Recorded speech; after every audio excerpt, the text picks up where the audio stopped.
The universe was dying. Ancient alien empires, civilizations so old they remembered the first stars, were freezing to death in the dark, their worlds going silent one by one. Every alien race had accepted the end. Every fleet had powered down. Every throne had gone cold. But then, from the edge of the galaxy, a signal burned through the void. Humans were still on fire.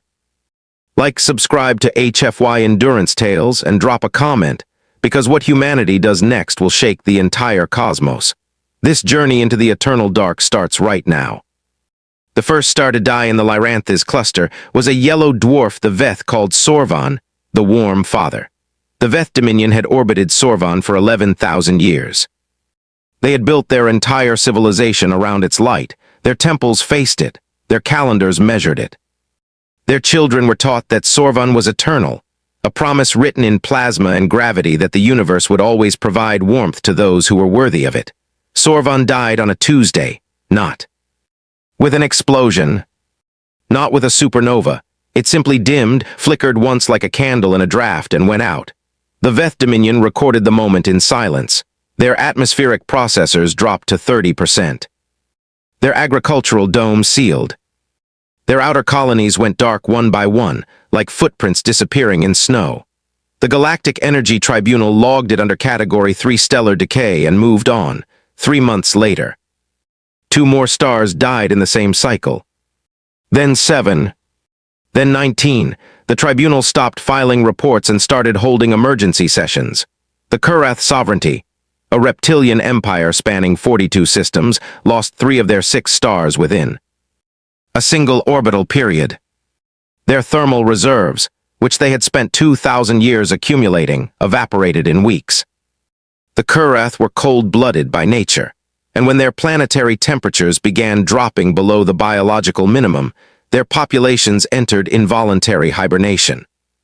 Cities of 300 million simply stopped moving, markets closed, government buildings went silent.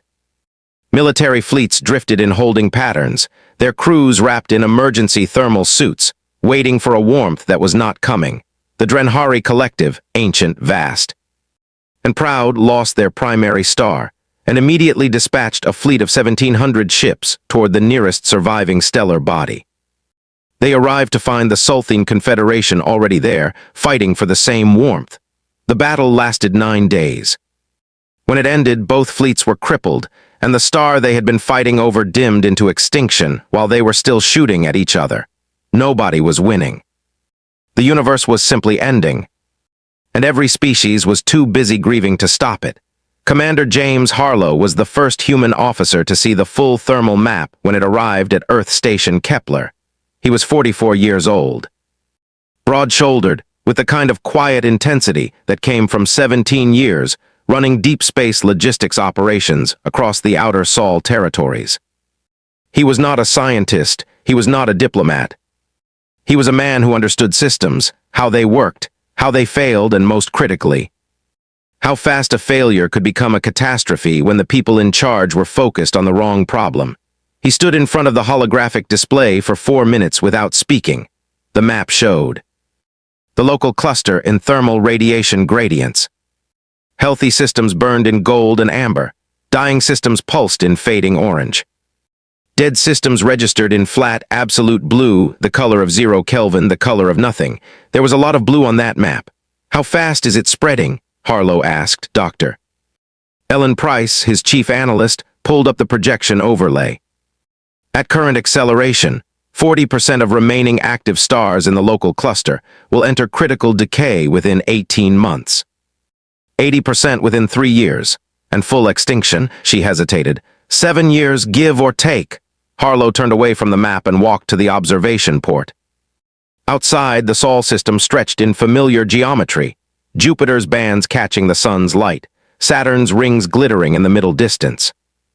The sun burned steady and gold, warm and alive for now. What's Earth Command saying? He asked, calling it a natural phenomenon. Recommending observation and documentation. Documentation. Harlow said the word like it tasted wrong. The galaxy is freezing to death and we're taking notes. Commander, get me Dr. Victor Walsh. And Colonel Seth Morgan, and whoever is running the Thermal Engineering Division at the Kepler Institute. He turned back from the port. "We're not documenting anything." "We're going to fix it," Price stared at him. "Sir, this is a universal entropy event." "You can't." 7 years ago, Harlow said quietly, the Kurath told us humanity would never survive the outer belt radiation fields. They said our biology was too fragile. Our ships were too slow. Our technology was a century behind. He looked at her steadily. They were wrong then. "Get me Walsh." She got him Walsh. 3 days later, in a sealed conference room aboard Kepler Station, a small group of human scientists, engineers, and military officers sat around a table covered in thermal schematics, stellar decay models, and energy output projections. Outside the station, the galaxy was dying. Inside that room, 7 humans were deciding whether to let it. Dr. Victor Walsh, rail-thin, perpetually caffeinated, and arguably the most brilliant thermal physicist alive, pulled up the first schematic. "Standard fusion is off the table," he said. "We can't build stars, we're not there yet." But he paused, and a slow, almost dangerous smile crossed his face. "We don't need to build them. We just need to borrow what's left." The room went quiet. Walsh tapped the display. A stellar remnant appeared, a dead star, cold and dark, spinning slowly in the void like a forgotten tombstone. Frozen stellar cores retain quantum-compressed energy states even after visible fusion collapse. The heat isn't gone, it's locked, compressed into structures so dense that standard thermodynamic instruments can't detect them. He looked around the table. "We build a net. Not a physical net, a silicate carbide quantum lattice that resonates at the exact frequency of compressed stellar energy. We wrap it around a remnant. We apply focused pressure differentials. And we crack it open." Colonel Seth Morgan, square-jawed, calm in the way that only combat veterans could be calm, leaned forward. "You're talking about cracking open a dead star." "A frozen one, yes. And if it goes wrong," Walsh considered this with uncomfortable honesty, "then we lose the ship, the crew, and approximately 400 cubic light-seconds of surrounding space." Morgan nodded slowly. "Okay. When do we start?" That was the moment the galaxy changed. Not with a declaration, not with a ceremony, not with a speech. It changed in a sealed room on a human space station, when a soldier asked a scientist how fast they could begin doing the impossible, and the scientist said, "Immediately, outside." Another star went dark somewhere in the Lyranthes cluster. The blue on the thermal map grew a little whiter. The cold moved a little closer. But in that room, for the first time in the history of the dying universe, something was burning that entropy could not touch: human determination. And it was only getting started. The Thermal Siphon Project had no official name for its first 6 weeks. Harlow called it Project Matchstick in internal communications, partly as a joke, partly because that was exactly what it felt like. A single matchstick being struck against the darkness of an infinite, freezing universe. The odds were insane. The physics were borderline illegal. And the timeline Walsh had proposed made Morgan's jaw tighten every time he looked at it. 12 weeks to prototype, 20 to field deployment, 30 to first ignition. They had 7 years before the galaxy went completely dark. The math was terrifying, but it was workable if nothing went wrong. Everything went wrong. The first quantum lattice prototype collapsed 17 minutes into its initial stress test. The silicate carbide weave, which Walsh had calculated could withstand the pressure differential of a compressed stellar core, simply came apart under the load. Not dramatically, not explosively. It just unraveled like wet paper in a storm, and the test frame drifted apart in slow silence. Walsh stared at the debris feed for 30 seconds, then turned to his team. "Different weave density." "Start over." They started over. The second prototype held for 6 hours before a resonance cascade fractured the lattice at the quantum level. The third failed in 11 minutes. The fourth, Walsh's personal favorite, the one he had spent 3 weeks recalculating, failed in 4 seconds. Morgan found Walsh sitting alone in the engineering bay after the fourth failure, staring at a thermal schematic with the focused, slightly unhinged expression of a man who had not slept in 40 hours. "You need rest," Morgan said. "I need a working lattice," Walsh replied without looking up. "The Drenhari lost 2 more systems yesterday. The Kurath are completely in hibernation. Their government is operating from emergency thermal bunkers with a skeleton crew." The Sulthine sent a message to Earth Command this morning. What did it say? Walsh finally looked up. It said, and I'm quoting directly, "If your species has any solution to the Great Dimming, we will consider not destroying you after the crisis ends." He paused. "That's alien diplomacy for please help us." Morgan sat down across from him.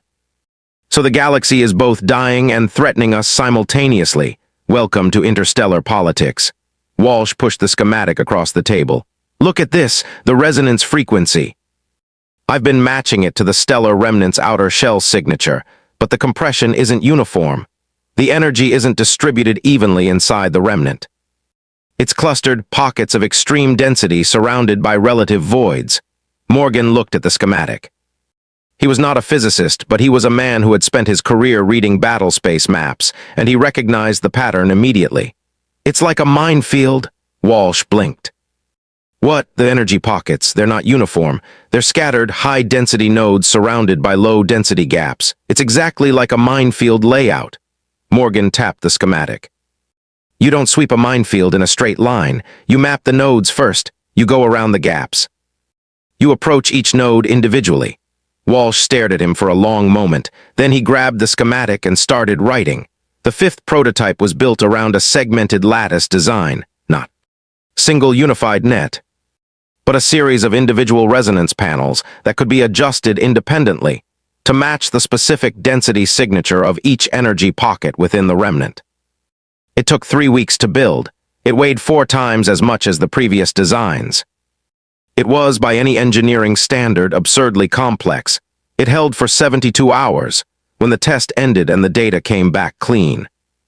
Walsh's entire team stood in silence for a moment before someone started clapping, and then they all were, in that exhausted, disbelieving way that people clap when they have just watched something impossible become real.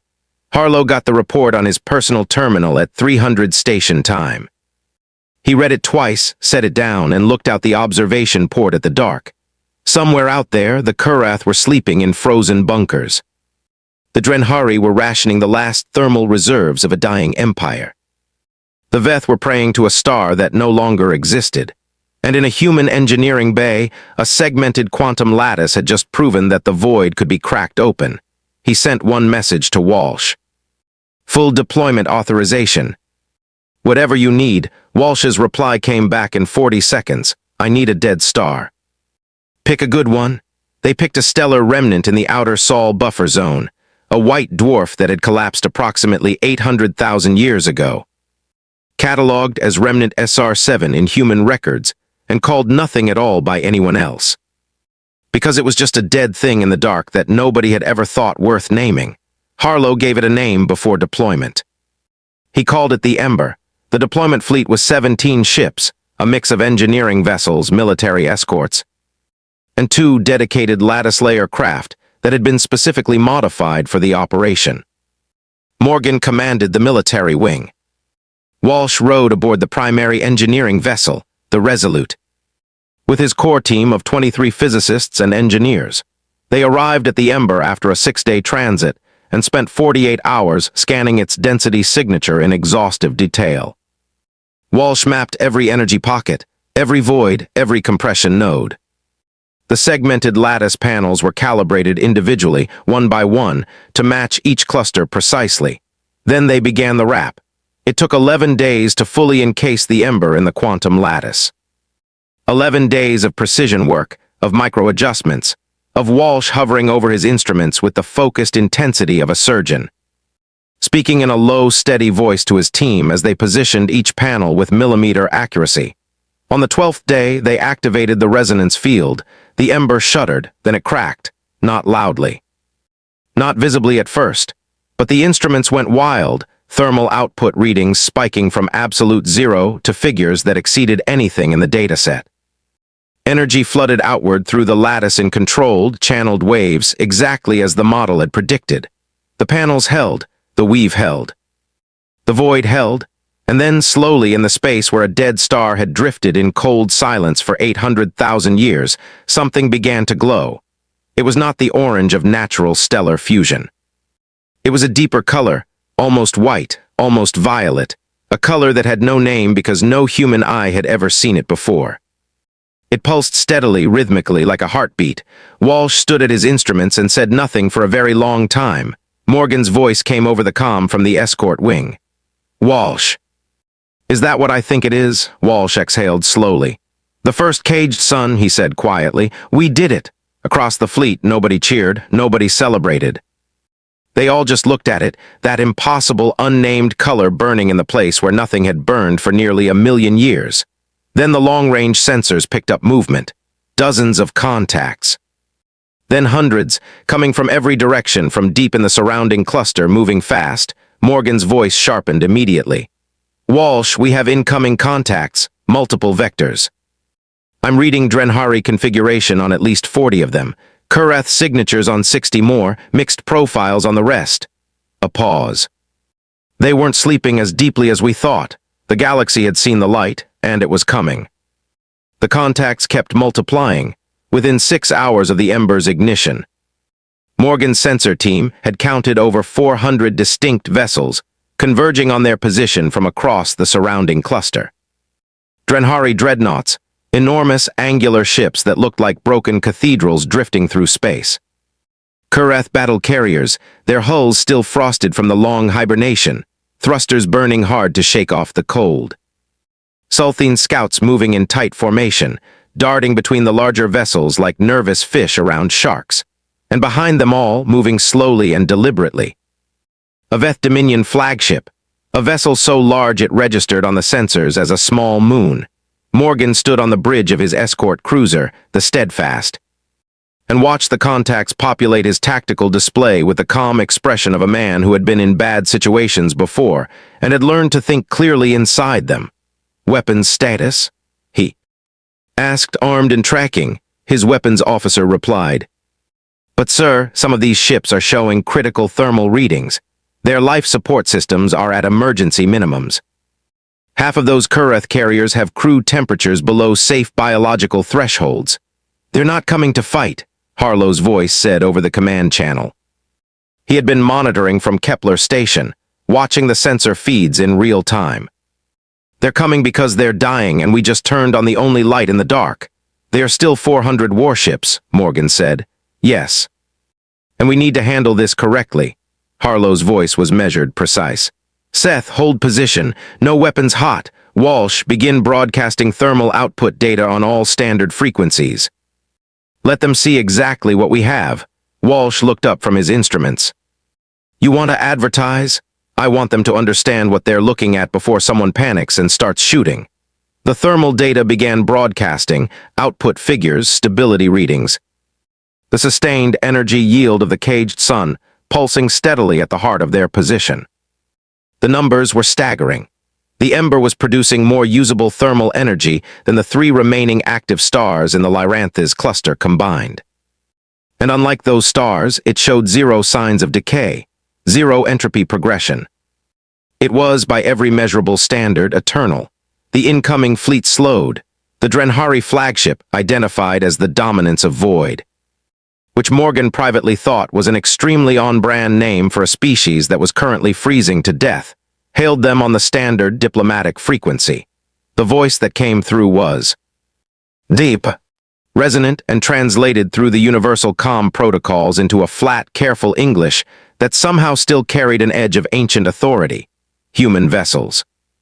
We observe your thermal anomaly. We request clarification of its nature and origin." Harlow responded personally. "This is Commander James Harlow of Earth Station Kepler.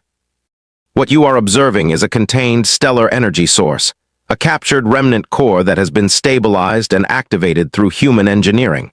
It is self-sustaining.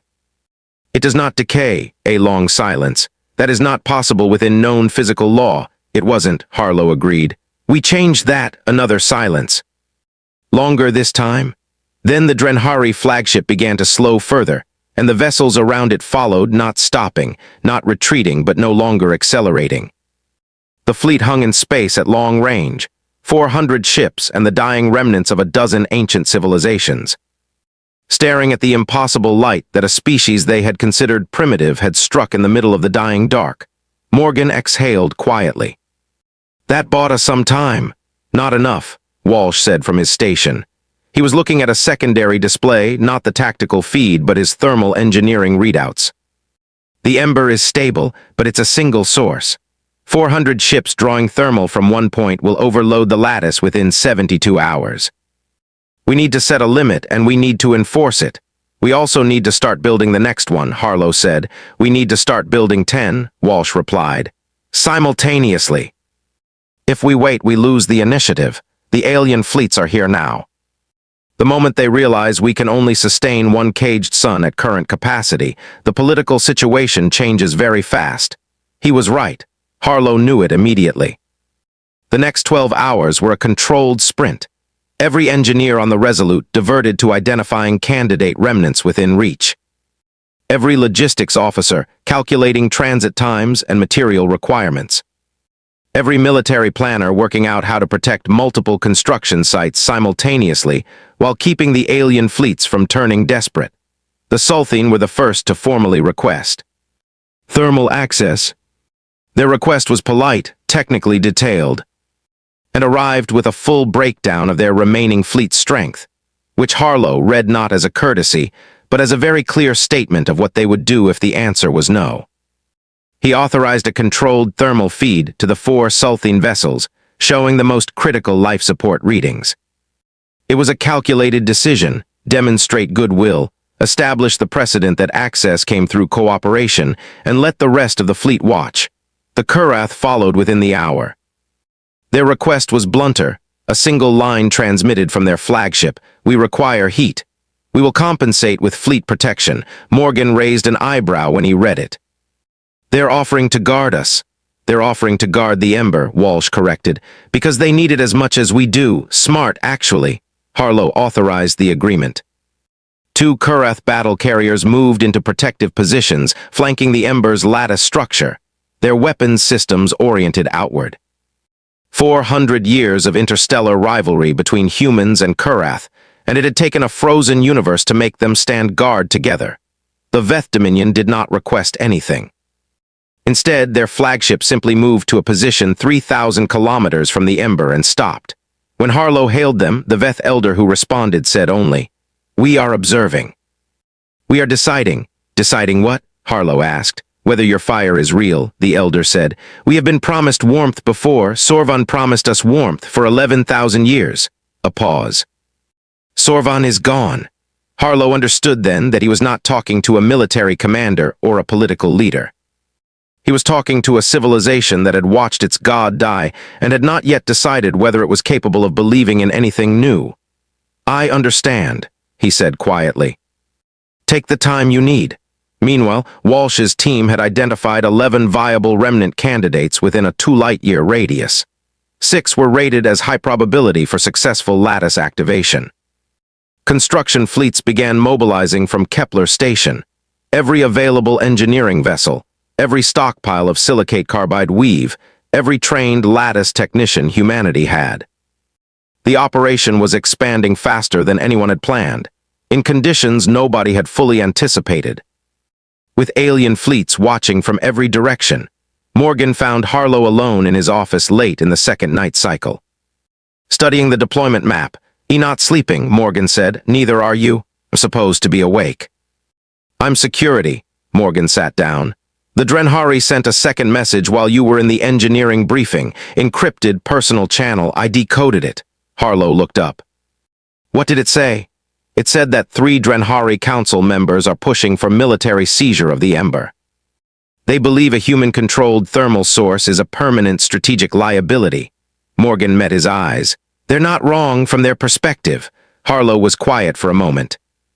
"How long do we have before the internal debate tips to the hawkish faction? Maybe 48 hours.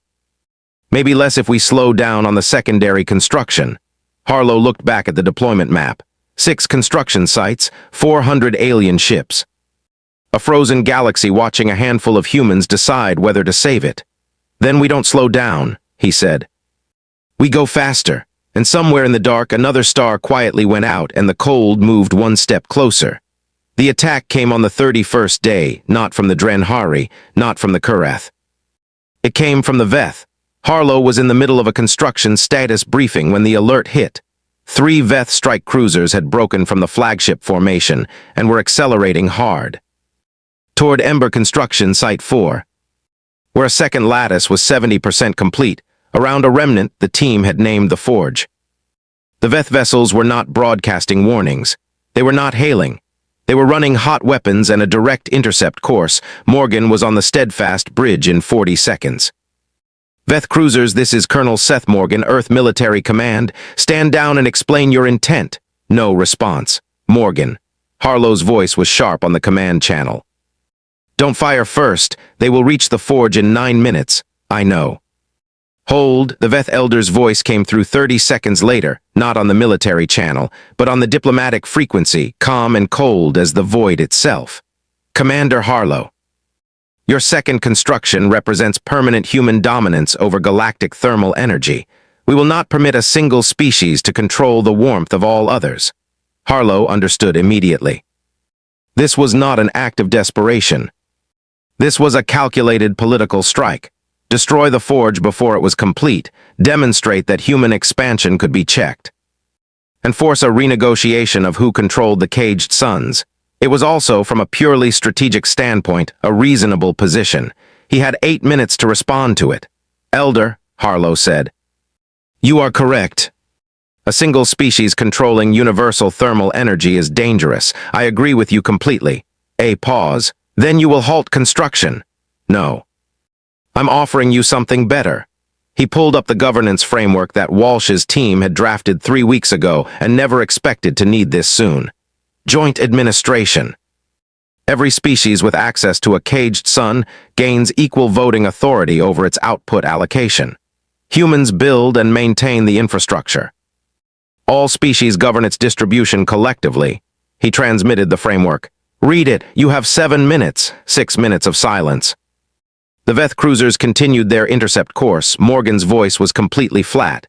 6 minutes, James. I know. 5 minutes, 4. The Veth Elder came back on at the 3-minute mark. This framework grants humans construction authority permanently. Because we're the only ones who know how to build them, Harlow said.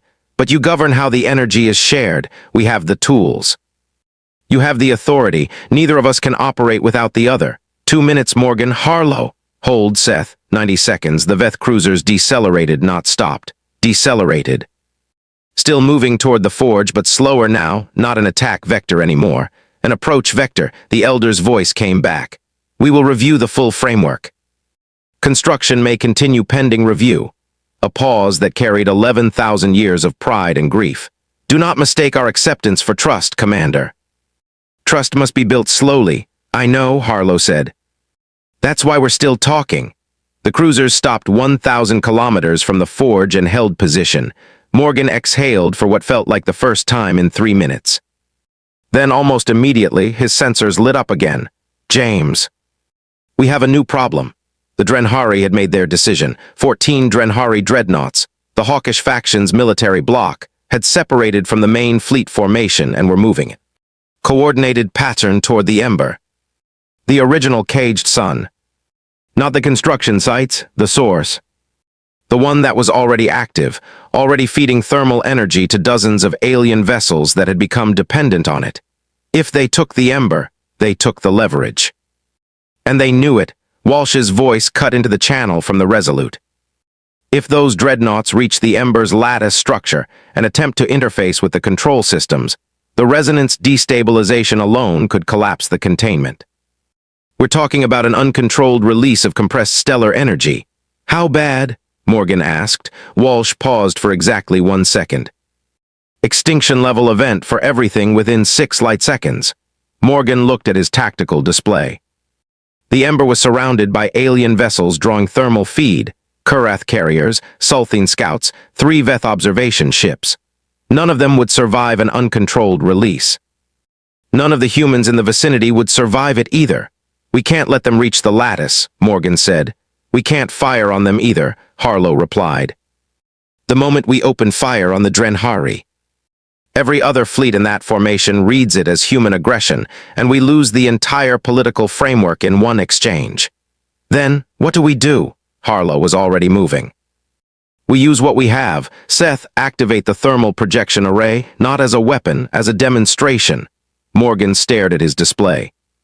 The thermal projection array had been installed on the Ember's lattice structure as part of the defensive grid, originally designed to project focused thermal energy as a deterrent. It had never been used. Walsh had calculated that at full output it could generate a heat beam intense enough to disable any known ship system within range. You want to show them what it can do, Morgan said. I want to show. Then what it will do, Harlow said. There's a difference. The array activated. A single focused thermal pulse, not aimed at any ship, but projected into the void at a precise angle, visible on every sensor in the vicinity. A beam of white-violet energy stretching 20,000 kilometers into the dark. The Drenhari dreadnoughts stopped, not because they were scared, because they were calculating. 14 warships against a weapon capable of projecting focused stellar energy at that magnitude, that was not a battle. That was a mistake. The dreadnought formation held for 11 minutes. Harlow waited, Morgan waited. Walsh sat at his instruments and said nothing, watching the lattice readings with the intensity of a man who knew exactly how little margin they had. Then the dreadnoughts began to turn, not retreating. Repositioning. Moving back toward the main Drenhari formation, but slowly, deliberately, in a way that said we are choosing this, not running from it. The Drenhari fleet commander hailed on the diplomatic channel. Commander Harlow, the Council has reviewed your governance framework. We have amendments. Send them, Harlow said. The amendments came through. They were extensive, detailed, and surprisingly reasonable.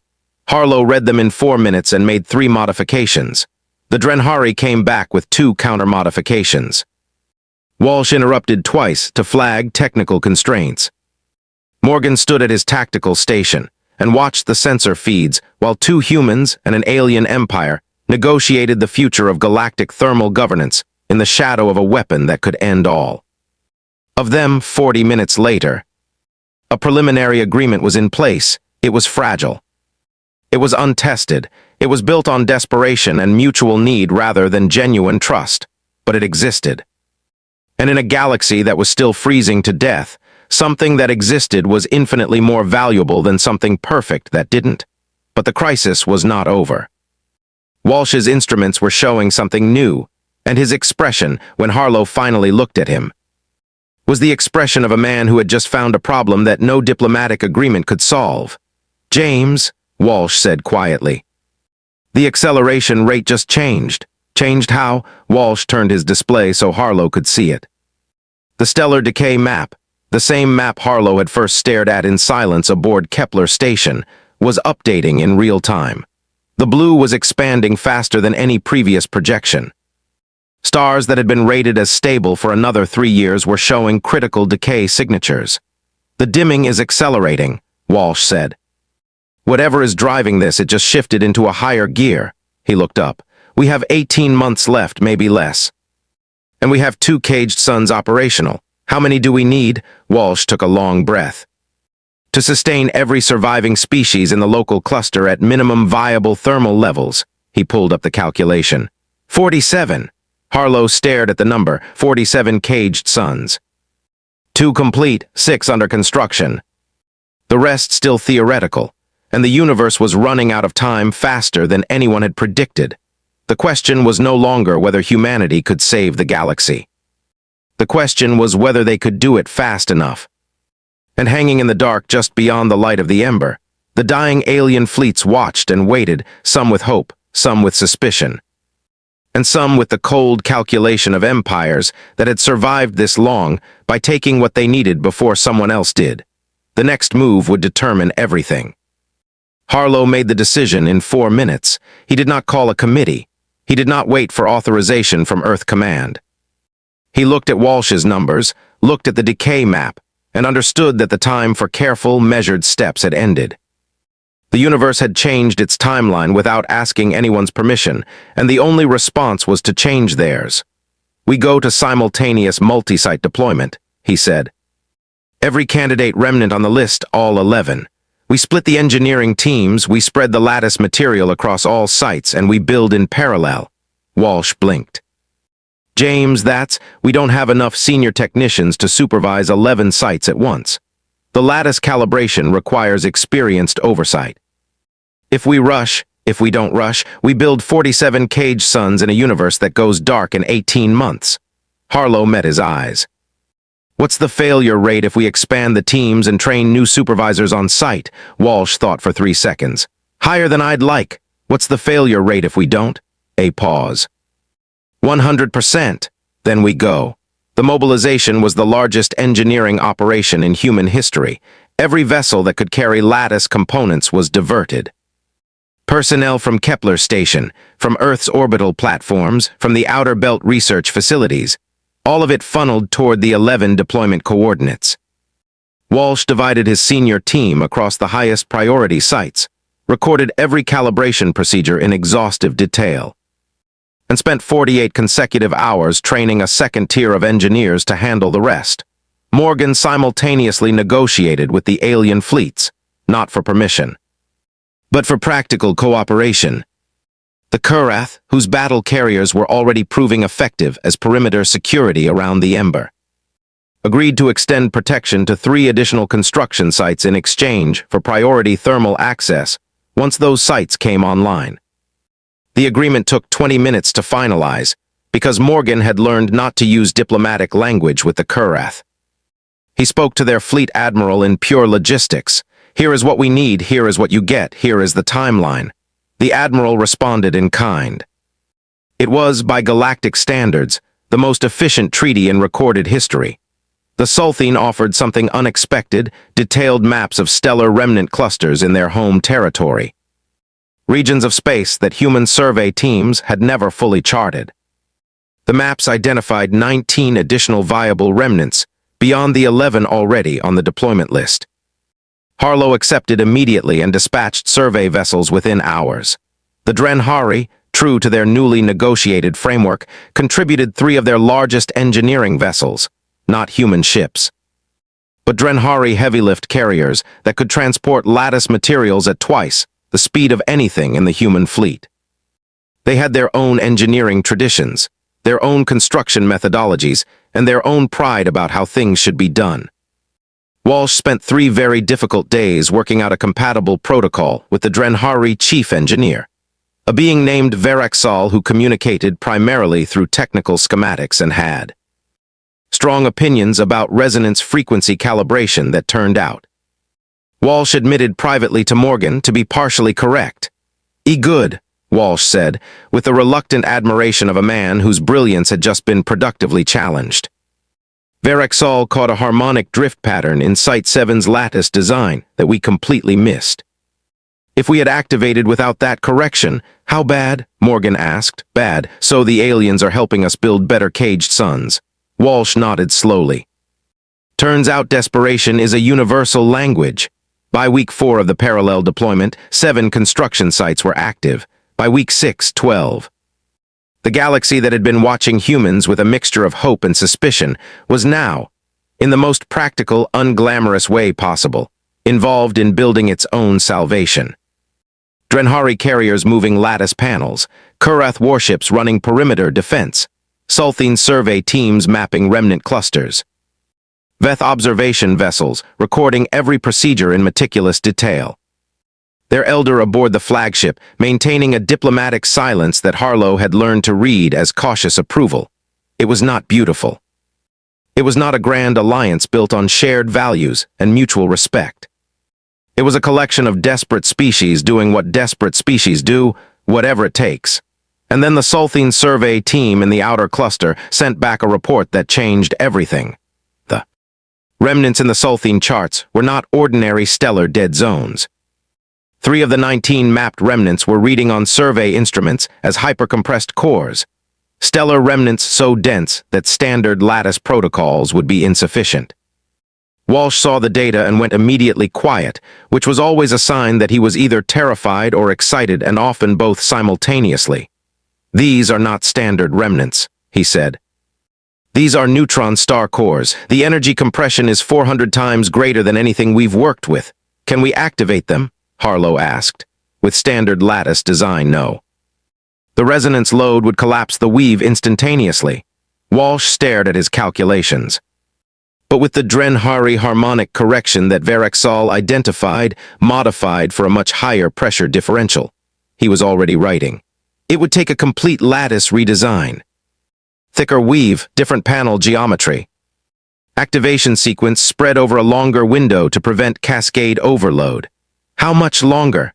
The activation alone would take 48 hours instead of 12. And we'd need to hold position through the entire window without any interruption. Morgan looked up from his tactical station. 48 hours of holding position around a neutron core activation site. In a sector where multiple alien factions are still operating independently. He set down his coffee with the careful precision of someone who had just processed a very uncomfortable thought. That's a long time to be vulnerable. Yes, Walsh agreed, but if it works, Harlow said. If it works, Walsh said quietly. One of those neutron cores produces more thermal energy than 15 standard caged suns combined. He looked up. We go from needing 47 installations to needing maybe 12. We can cover the entire local cluster with margin to spare. The silence in the briefing room lasted exactly 4 seconds. Build the new lattice, Harlow said. Seth, I need a protection plan for a 48-hour activation window at the neutron site. Assume maximum hostile presence. Understood. Morgan was already moving. I'll need the Kurath carriers and whatever the Drenhari can spare. The new lattice design took Walsh and Varexal 11 days to finalize, 11 days of intense.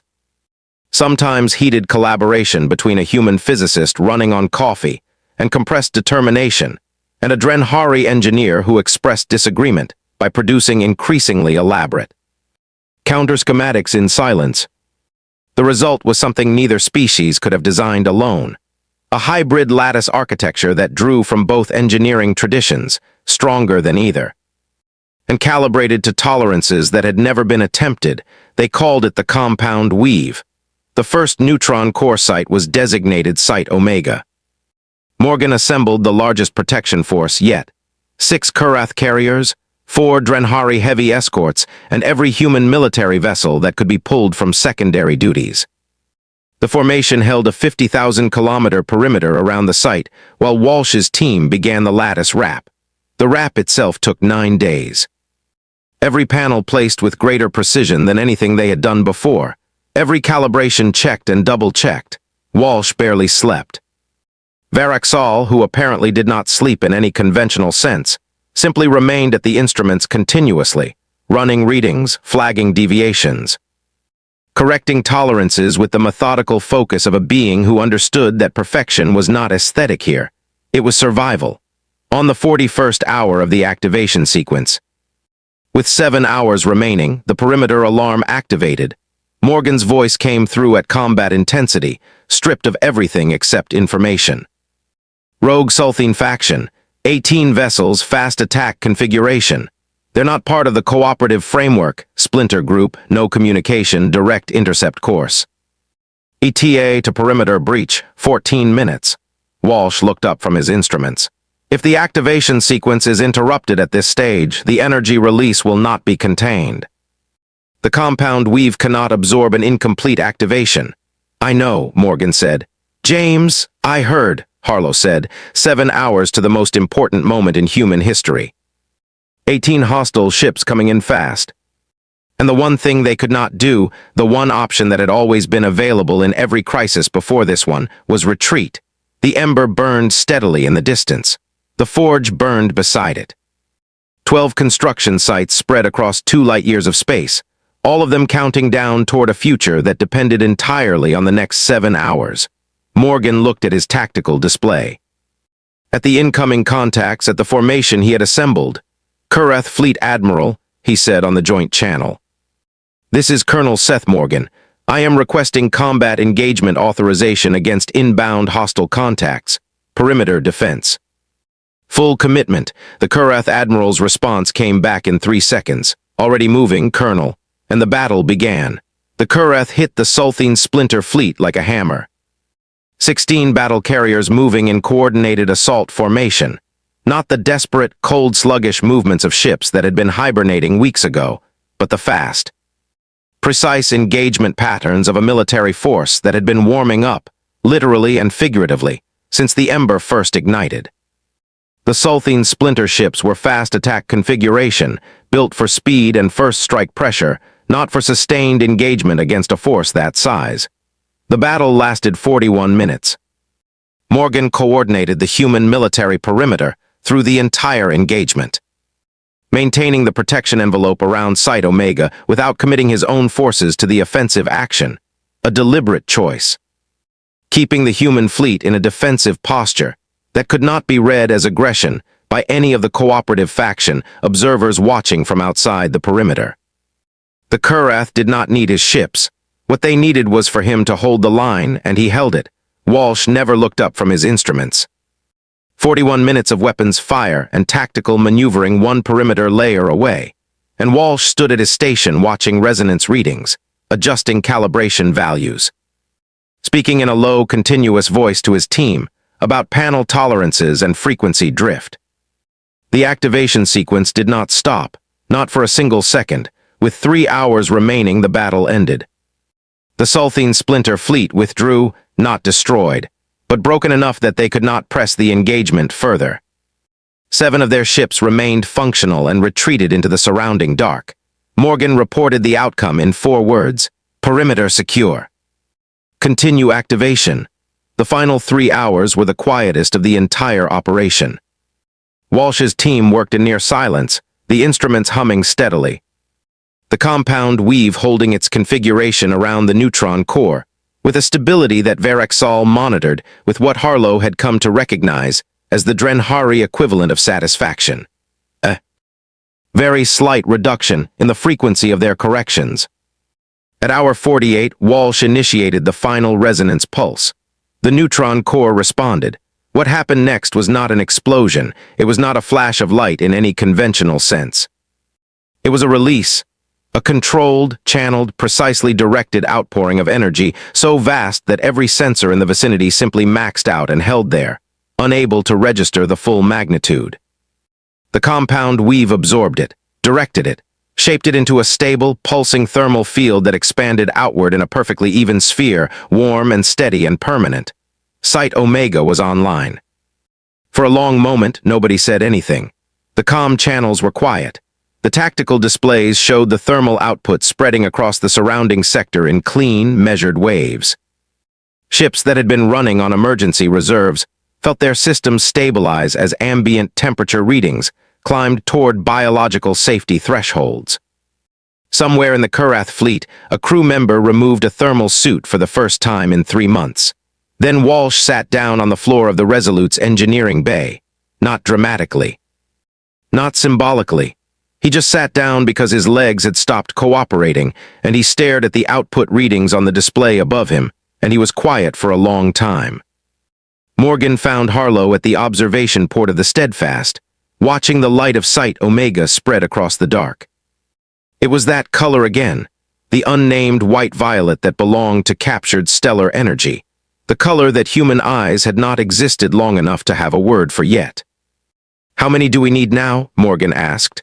Walsh says 11. With the 2 neutron cores in the Sulthine charts showing similar compression signatures, we can cover everything with room to build reserves. Harlow did not look away from the port. 11 installations. We have 3 operational, 6 under construction, 2 neutron sites identified. We'll get there. Yes, Harlow was quiet for a moment. 43 alien species in the local cluster.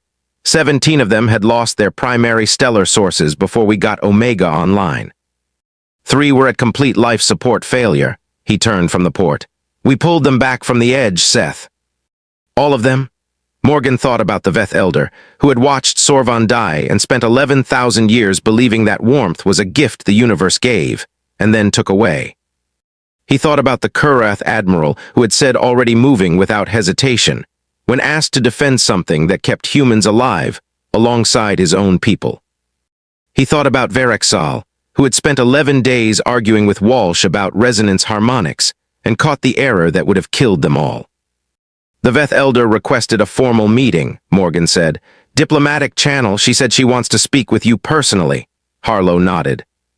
Whenever you're ready. He met the Elder the following morning, aboard a neutral vessel positioned equidistant between the human fleet and the Veth flagship. The Elder was ancient. Harlow could not accurately estimate age from Veth physiology, but there was something in her bearing that communicated duration.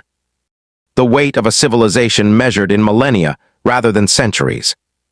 She looked at him for a long moment before speaking. "Sorvan burned for 11,000 years," she said. "We built everything we were around its light. When it went dark, we did not know how to exist without it." A pause. "We had forgotten that warmth could be made, not only received." Harlow said nothing because there was nothing useful to add. "Your caged suns," the Elder continued. "They are not stars, they are something else, something that does not age, does not dim." She met his eyes. "We would like to learn to build them." It was not a request for a gift, it was not a demand. It was an offer of knowledge exchange, of participation, of a civilization that had just remembered that it was capable of making rather than only receiving. "We'll teach you," Harlow said. The knowledge-sharing program began within the month. Human engineering teams embedded with Veth, Drenhari, and Sulthine technical divisions. Walsh established the Kepler Institute's first joint species research campus aboard a repurposed Drenhari carrier. Varexal became the Institute's first non-human faculty member, which Walsh announced at a briefing with the flat. Matter-of-fact tone of someone who considered this obvious and was mildly frustrated it had taken this long. The Kurath contributed their survey expertise, centuries of deep space mapping that identified remnant clusters beyond the range of any other species' instruments. The Sulthine formal government, having formally expelled the splinter faction that had attacked Site Omega, provided the neutron core charts and assisted with the next 2 installations personally. By the end of the 3rd year, 11 caged suns were operational. By the end of the 5th year, 23.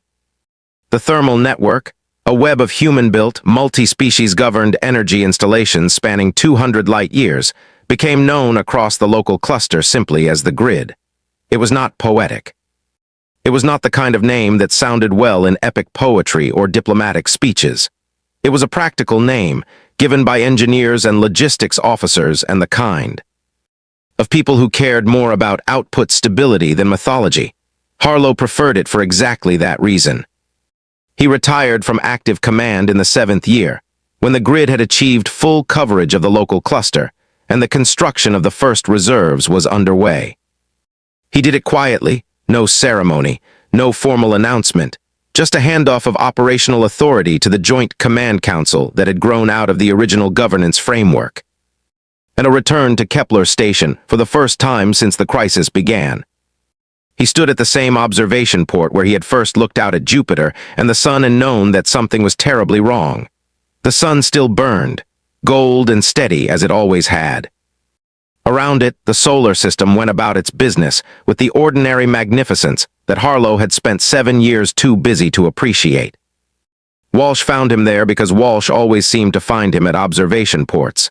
"They named a caged sun after you," Walsh said. "Installation 17, the Drenhari Council proposed it.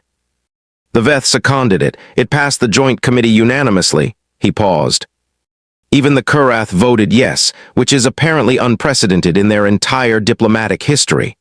Harlow looked out at the sun. "I'd have preferred they name it after someone who actually understood the physics. I suggested that. They named a separate installation after me. It's in the Sulthine territory." Walsh considered. "I find the symbolism appropriate." They were quiet for a moment, 2 humans looking at the unchanged sun in a galaxy that was no longer dying. "Do you think it holds?" Harlow asked. "The Grid." "The Council, all of it." Walsh thought about it seriously, the way he thought about everything. "It's not held together by goodwill," he said finally. "It's held together by mutual dependence. Every species on the Council needs every other species to maintain the Grid. The Veth build the best resonance sensors. The Kurath run the best survey fleets. The Drenhari have the best heavy transport capacity. We have the foundational engineering knowledge." He paused. "Nobody can walk away without the whole thing degrading. That's not trust. But it might be better than trust. It's necessity, and necessity, in my experience, is more reliable." Harlow thought about the Elder's words. We had forgotten that warmth could be made. He thought about a room on Kepler Station, where 7 humans had decided not to accept the end of everything. He thought about a dead star called the Ember, and the unnamed color it burned, and a galaxy that had been freezing in the dark until one stubborn species had refused to let it. HFY Endurance Tales covered the whole story, Morgan said from the doorway. He had appeared at some point during the conversation, quiet as always. The kind of man who arrived without announcement and was simply there. The initial broadcast reached 73 inhabited systems. They're calling it the Matchstick Doctrine.